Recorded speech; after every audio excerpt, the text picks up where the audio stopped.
At the state capitol, a new task force launched today to look at how Minnesota will handle becoming an older state.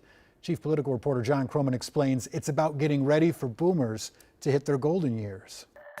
Caring for people with disabilities and seniors and hopefully finding solutions. State lawmakers, experts, advocates gathered in a room at the Capitol for the first official meeting of the Legislative Task Force on Aging. We have assets available, but they need to be aware of them. State demographer Susan Brower broke down some of the trends from the 2020 census. Number of people who joined the 65-plus group grew by 266,000 between 2010 and 2020.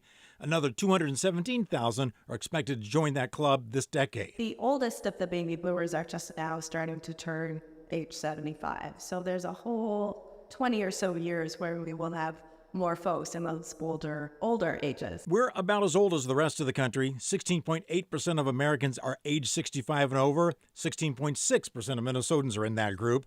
The oldest county here, Aitkin, where 32% fall in that group. Youngest is Scott County with just 10%.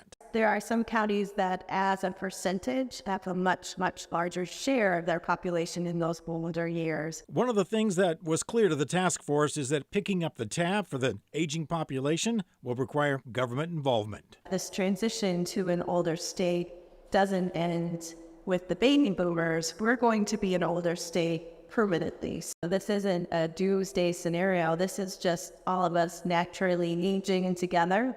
And we just need to kind of realign some of our institutions and policies and public budgets to meet that reality.